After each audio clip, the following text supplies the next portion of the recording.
Hey everyone, before we dive in, please hit that subscribe button to join my channel and stay updated with more stories like this one. Now, let's get into it. Part 1, a line long rehearsed. Your sister's housewarming was absolutely charming, Mom beamed. When are you going to step up? I placed my glass on the table. I had my own last year. You just weren't invited. Her fork halted mid-bite. A piece of salmon wobbled, then steadied. Jessica's wineglass lingered at her lips. Dave glanced up from his phone. The room's music seemed to fade into a hush. I'd practiced that comeback for years. Not out of spite, but to breathe. I'm Claudia. For 20 years, I was the silent yardstick. Overlooked until useful, visible only when I mirrored Jessica's glow. They gauged love by grandeur. I learned to value mine by calm. That night wasn't a tantrum. It was a line drawn in the sand, spoken clearly. A door shutting with a gentle snap, heard only by me. They urged me to keep up. I was there to end the chase. Part 2, the overlooked daughter. It began long before that dinner, before the fork paused, before I realized silence could cut deeper than words. I was 12 when Mom remarried. Jessica, 14, was already dazzling, already cherished. Robert, my new stepdad, called her kiddo and gifted her a silver bracelet the week he settled in. Me, he dubbed me the quiet one, as if it were both praise and a verdict. Jessica was a ray of light, I was a shadow. At school, teachers raved about her charisma. At home, Mom boasted about her grades, her beauty. When relatives asked about me, Mom's smile was vague. She's finding her way. I mastered the art of fading away, listening, nodding, swallowing words that begged to escape. Jessica received loud love. Mine came as unspoken demands, never applause. When she left for college, the house grew still. I thought maybe I'd finally be noticed. But every call, every visit, revolved around Jessica's new job, her fiancé, her life. I waited for Mom to ask about mine. She never did. Silence stretched, turning from oversight into habit. I became the ghost who responded politely. I juggled 2 part-time jobs, took community college classes. No one asked how I was coping. One Christmas, Jessica returned in a designer coat. Mom leaned in and whispered, "You could learn from her. See how she holds herself." I was already covering half the rent. Still, I smiled. Still, I stayed silent. Sometimes I'd study my reflection, searching for what they missed. Was I truly so forgettable? Did quiet mean unworthy? Each question left a mark that lingered. Years later, at Jessica's wedding, Mom said, "Don't worry, sweetie. Some people just take longer to shine." I smiled again, but something inside me began to decay. They didn't see it then. But every quiet girl keeps a tally, not on paper, but etched beneath her skin. Part 3, crafting calm and quiet. After years of chasing their applause, I stopped performing. It wasn't sudden. It started on a Tuesday morning in a cramped accounting office. I was 24, sorting invoices for people who forgot my name. Staring at a spreadsheet, I thought, this makes sense. Numbers added up. They were honest, unlike people, unlike love. That day, I stayed late, watching bookkeeping tutorials until midnight. A month later, I quit and took a leap. Freelance bookkeeping for small businesses. No one thought it would work. Mom said it wasn't a real career. Jessica smirked. You? Running a business? You avoid people. Maybe I did. Or maybe I just avoided the wrong ones. My first client, a cafe owner, teared up when I sorted her taxes. She paid me with cash and heartfelt thanks. The second client came from her recommendation. By year's end, I had 10. I wasn't wealthy, but I could finally breathe. I stopped justifying my choices, stopped trying to impress. Silence, once my prison, became my strength. Then I met David at a fundraiser I was organizing. He was quietly charming, a pediatric surgeon who smelled of soap and fatigue. He truly listened when I spoke. On our third date, I shared my story, the comparisons, the subtle slights. He didn't interrupt or try to fix it. He just said, "You deserve more." No one had ever voiced that. A year later, we bought a house. Not a showpiece, but a cozy 1920s craftsman with creaky floors and a lavender-scented backyard. When friends asked why I didn't tell my family, I said, I wanted one night where joy didn't need an explanation. We hung fairy lights in the garden, set tables on the patio, laughed with people who truly knew me. Music drifted through the warm air. Laughter spilled into the street. Someone raised a glass to love that didn't need proof. For a moment, I forgot every dinner where I felt small. I wasn't the quiet daughter anymore. I was the woman who created her own music, the kind that felt like happiness. After the last guest left, I stood barefoot in the kitchen, hands scented with wine and rosemary.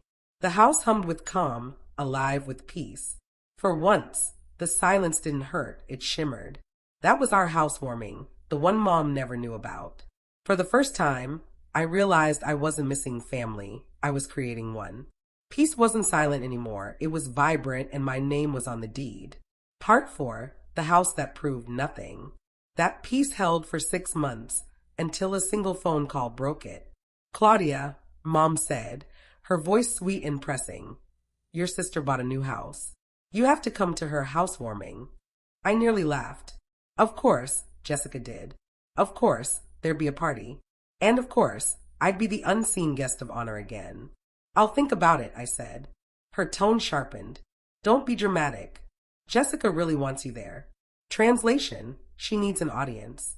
I hung up, staring at my reflection in the window.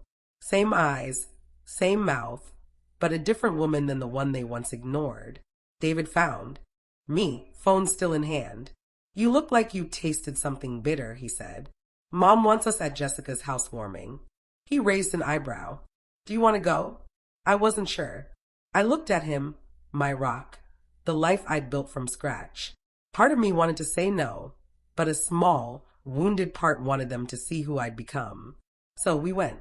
Jessica's house was massive, cold white marble, sleek gray furniture, no trace of warmth. 50 people filled the space, all dressed for a photo op. Jessica shone under the lights, her designer dress whispering wealth and screaming need. She hugged me with practiced elegance, the kind that knew where the cameras were. "Claudia, you made it," she said, her voice airy, rehearsed. The air held expensive perfume and unspoken tension. Mom arrived soon after, glowing as if she'd designed the house herself. She introduced us to strangers as Jessica's sister and her husband, never saying my name. David noticed, his hand finding mine under the table, squeezing once, a quiet reminder. You don't need their approval anymore. But as Jessica led her grand tour, that old sting returned. Each room was grander, flashier, full of things but empty of heart. "This is our dream kitchen," she said, proud. "It's probably bigger than your entire house. 3 years ago, that would have crushed me. Now I just smiled. It's stunning, Jess." Her smile wavered, just for a second. For once, she didn't know where to aim her superiority. Later, I caught my reflection in one of her flawless mirrors. Same face, new calm. She had marble counters, I had freedom. And for the first time, I saw they weren't the same. I left the party lighter than I arrived, not because they saw my worth, but because I no longer needed them to. The moment I stopped craving their approval was the moment I became untouchable. Part 5, the plea for help. That peace didn't last. It never does with my family. The call came on a Thursday. I was reviewing a client's report when Mom's name flashed. Against my instincts, I picked up. "Claudia, sweetheart," she began gently. "I didn't want you to hear this from anyone else. Jessica's getting divorced." I stayed silent, memories flooding back. The house, the marble, the performance. "I'm sorry," I said, and I meant it. "She's struggling," Mom rushed on. "The mortgage is massive. Mike's being difficult about the settlement. She might lose the house." Then came the pause, the hook. "I was hoping you could help her out, just until she's stable." I stared at the wall, the room closing in, the air too thin. "Mom," I said slowly, "remember when I was in community college? You told me to work harder, not expect handouts." "That was different," she said quickly. "You didn't have kids or a mortgage. Jessica's situation is her own doing," I cut in. "She bought a house she couldn't afford to impress people who don't even care about her." "Claudia," she snapped, "family helps family." I nearly laughed. "Really?" "Because for 30 years, family meant me helping you all." The silence that followed was thick, the sound of truth meeting resistance. That night, I told David.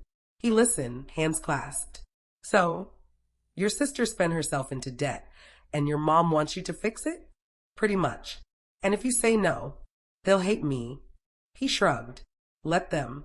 I want to believe it was that simple, but family guilt runs deep, especially when you're taught to earn love through sacrifice. 2 days later, Jessica called, her voice breaking. I can't believe you'd refuse to help me. I'm your sister. I'm not refusing to help, I said calmly. I'm refusing to enable you. So, you let me lose my house to prove a point? I'd let you learn what accountability feels like. She hung up. For weeks, my phone buzzed relentlessly. Mom, Dave, guilt in every text. Where's your compassion? We didn't raise you to be this cold. But one message from David I kept. Proud of you. Boundaries aren't cold, they're freedom. I didn't feel guilty. For once, I felt strong. Maybe peace isn't quiet. Maybe it's saying no. The storm passed, and I didn't feel hollow. I felt free. Jessica thought losing the house would shatter her, but it freed her. Months later, the silence felt odd at first. After years of chaos, quiet can feel like guilt. But slowly it became peace. Jessica sold the house, moved to a modest downtown apartment. For the first time, her life felt real, not staged. She took a job she enjoyed, learned to cook, started therapy. Maybe she finally learned to live without pretense. Mom still calls, her messages polite, cautious, like she's speaking to a stranger she doesn't want to upset. I don't blame her. I just stopped needing her to get me. David says I seem lighter now. He's right. I wake up free of others' expectations. I buy myself flowers, spend weekends in our garden, coffee in hand, sunlight warming my face. For the first time, I'm not earning love, I'm living it. I used to think strength meant forgiving. Now I know it means setting boundaries, choosing peace over guilt, clarity over chaos, self-respect over approval. If you've ever felt love must be earned, hear this. It doesn't. You don't owe anyone a version of yourself that keeps them comfortable. You owe yourself the version that feels free. Peace isn't what they hand you. It's what you claim when you stop asking. Sometimes, peace comes not from forgiving, but from walking away. If you've ever chosen yourself over family expectations, you're not alone. Tell me, what did peace look like for you?